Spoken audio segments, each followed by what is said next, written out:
जब हिंदुस्तान, पाकिस्तान, अफगानिस्तान से लेकर बांग्लादेश के समुद्र तक और उत्तर से लेकर दक्षिण भारत तक पूरा हिंदुस्तान जिस औरंगजेब की हैवानियत से खौफ खाता था, वहीं औरंगजेब अफजल खान के डर से अपनी जान बचाकर भागा था। और उसी अफजल खान को छत्रपति शिवाजी महाराज ने 2 मिनट में ठोका था। अफजल खान को मारने के बाद पूरे हिंदुस्तान में कोई मुस्लिम बादशाह नहीं बचा था जो छत्रपति शिवाजी महाराज के साम्राज्य को रोक सकता था। सैकड़ों सालों से चल रही मुगलों की गुलामी को चीरते हुए इस हिंदुस्तान की धरती पर छत्रपति शिवाजी महाराज ने हिंदुओं का एक अलग साम्राज्य खड़ा कर दिया। शिवाजी महाराज की ताकत का अंदाजा आप इसी से लगा सकते हैं कि जब तक छत्रपति शिवाजी महाराज जीवित रहे, तब तक औरंगजेब ने महाराष्ट्र की धरती पर अपने कदम नहीं रखे। इतना जबरदस्त खौफ औरंगजेब के अंदर शिवाजी महाराज का बैठा हुआ था। पर दुर्भाग्यवश 3 अप्रैल सन 1680 छत्रपति शिवाजी महाराज का रायगढ़ पर देहांत हो गया। शिवाजी महाराज के देहांत के बाद औरंगजेब बड़ा खुश होकर हिंदुस्तान जीतने का सपना देखने लगा। वो सोचने लगा, उत्तर से लेकर मध्य भारत तक सब कुछ तो मैं जीत चुका हूं। अगर दखन से इन मराठों का सफाया कर दूंगा तो पूरे हिंदुस्तान का बादशाह बन जाऊंगा। इसलिए तुरंत अपनी लाखों की सेना लेकर वो दखन में जा उतरा। पर औरंगजेब इस बात से बेखबर था कि छत्रपति शिवाजी महाराज के बाद उनके पुत्र धर्मवीर छत्रपति संभाजी महाराज नंगी तलवार लेकर मुगलों का काल बनकर खड़े थे। जैसे ही मुगलों के कदम महाराष्ट्र की धरती पर पड़े, मराठों ने मुगलों के मस्तक उतारने शुरू कर दिए। जिसके बाद गोवा में पुर्तगीज, मैसूर में चिकादेवराय, कोंकण में सिंधी, मनहारपुर, नासिक, औरंगाबाद में मुगल, एक साथ 12 सल्तनतों को संभाजी महाराज ने मौत के घाट उतारा। संभाजी महाराज के इन भयानक हमलों से औरंगजेब बौखला उठा। कहीं ये मराठे हर हर महादेव की ललकारें देकर दिल्ली पर ना टूट पड़े, ये सोचकर उसका दखन में सांस लेना तक मुश्किल हो गया। औरंगजेब छत्रपति संभाजी महाराज से इतना ज्यादा डर चुका था कि वो एक भी युद्ध में उनके सामने नहीं आया। पर अपने ही लोगों की गद्दारी के कारण छत्रपति संभाजी महाराज जैसे महान पराक्रमी योद्धा को मुगलों के हाथों कैद होना पड़ा। और 11 मार्च सन 1689 को औरंगजेब ने बड़ी दर्दनाक यातनाएं देकर छत्रपति संभाजी महाराज की हत्या कर दी। संभाजी महाराज के देहांत के बाद औरंगजेब को लगा, अब मराठा साम्राज्य पूरी तरह से खत्म। अब जल्द ही दखन को जीतकर दिल्ली वापस चला जाऊंगा। तो दूसरी तरफ छत्रपति संभाजी महाराज की मृत्यु से हर मराठा के अंदर हिंदवी स्वराज की आग लग चुकी थी। जल्द ही इस आग से मराठे औरंगजेब की महाराष्ट्र में कब्र खोदने वाले थे। और अगस्त सन 1689 को अपने राजा की मौत का बदला लेने के लिए सह्याद्री के वीर मराठों ने औरंगजेब को महाराष्ट्र के तुलापुर नाम की जगह पर घेर लिया। और हर हर महादेव की गूंज के साथ संताजी घोर पड़े और गिने चुने चंद मराठा सैनिकों ने औरंगजेब की लाखों की सेना पर चढ़ाई कर दी। वीर मराठा योद्धा संताजी घोर पड़े ने अपनी खूनी तलवार से मुगल सैनिकों के मुंड काट डाले। मुगल छावनी में घुसकर मराठों ने ऐसा मौत का तांडव मचाया कि हजारों मुगल सैनिकों को काटकर मौत के घाट उतार दिया। मराठों के हाथों हो रही मुगलों की ऐसी भयानक मौत देखकर औरंगजेब का दिमाग ही रास्ते से फिर गया और जान बचाने के लिए वो कायर औरंगजेब उसी क्षण युद्ध छोड़कर भाग गया। औरंगजेब का नसीब अच्छा था कि वो भागने में सफल रहा, नहीं तो मराठे उसे वहीं काटकर जिंदा जमीन में दफना देते। इस युद्ध में भले ही औरंगजेब की जान बच गई, पर पूरे हिंदुस्तान में उसकी इज्जत लुट गई। मराठे यही नहीं रुके, उन्होंने मुगल छावनी के ऊपर के 2 सोने के कलश काटकर पूरी मुगल छावनी को तबाह कर दिया।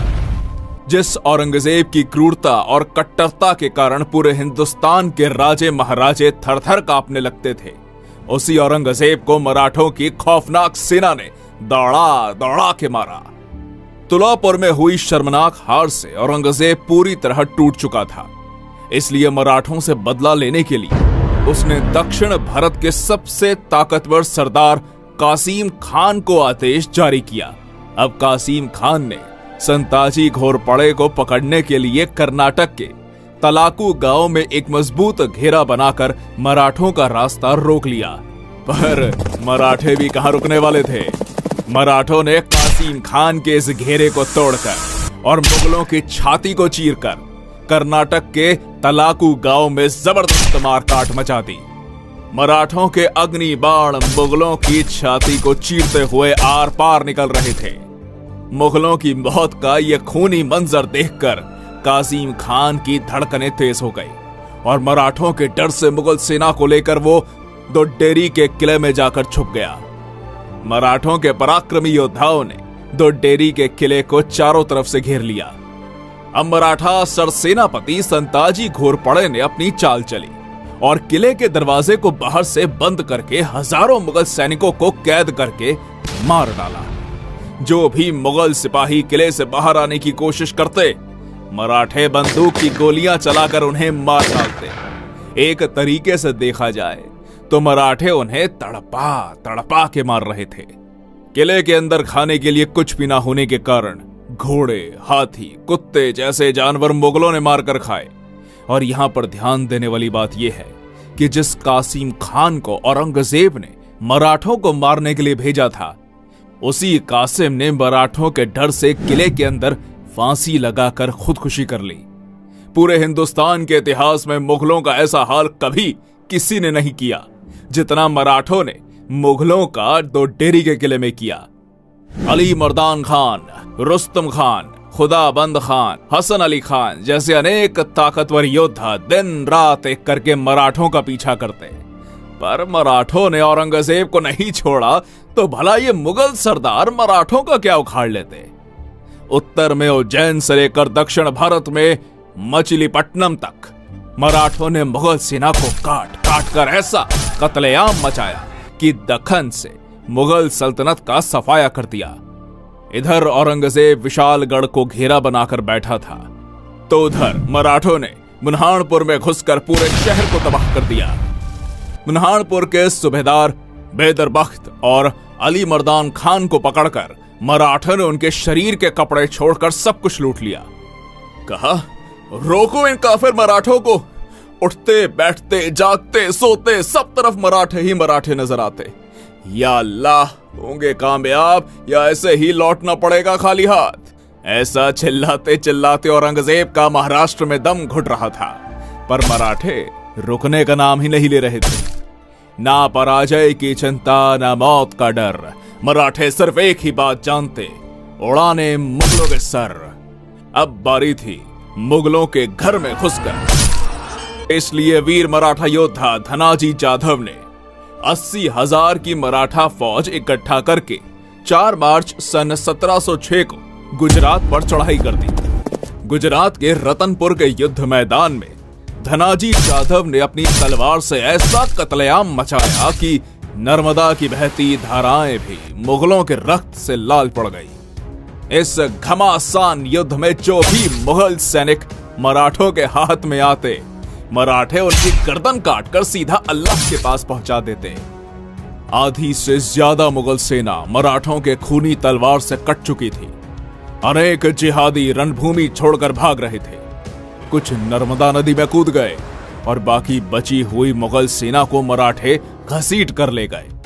खुद गुजरात के सूबेदार अब्दुल हमीद खान ने मराठा सरसेनापति धनाजी जाधव के पैर पकड़ लिए। इस तरह वीर मराठा योद्धा धनाजी जाधव ने अपने शौर्य और साहस के बलबूते पर गुजरात की मुगल सल्तनत को तबाह करके गुजरात में मराठा साम्राज्य का डंका बजाया। ऐसे ही एक के बाद एक औरंगजेब को दर्दनाक जख्म देकर मराठे उसे तबाह करने पर तुले हुए थे। फ्रेंच इतिहासकार निकोलाउ मानुची, जिसने कुछ साल औरंगजेब के दरबार में नौकरी की, इसी के साथ दक्षिण में आने के बाद वो छत्रपति शिवाजी महाराज से भी मिला था। ये मानुची लिखता है, दक्खन में मराठों के खिलाफ उतरने से औरंगजेब के हर साल 1 लाख सैनिक और 3 लाख जानवर मारे जाते थे, जिसमें कुछ मराठों के हाथ, कुछ कीचड़ में डूबकर, कुछ भूख के कारण, तो कुछ नदी में बहकर। इतनी दर्दनाक मौत मुगल सैनिकों को मिल रही थी। मुगलों की ऐसी हालत थी तो जानवरों की तो पूछिए ही मत। बेशकीमती खजाना, ऊंट, घोड़े, हाथी, तोपखाने, जो भी मराठों के हाथों लगता मराठे उसे लूटकर साफ कर देते। मराठों के हाथों कुछ न लगे इसलिए मुगल इसमें से बहुत सी चीजों को जला डालते थे। मराठों के लगातार हमलों से औरंगजेब इतना कंगाल हो चुका था कि कई महीनों से मुगल सैनिकों का पगार नहीं हो रहा था। लगातार मराठों से मार खाने के बाद मुगलों की जीत की उम्मीदें टूट चुकी थी। अगर किसी मुगल सरदार को मराठों से किला हासिल भी करना है तो वो मराठों से हाथ मिला लेता और औरंगजेब से छुपकर मराठों को 50,000 से लेकर 2 लाख रुपए तक की रकम देता। बदले में मराठे उसे किला सौंप देते।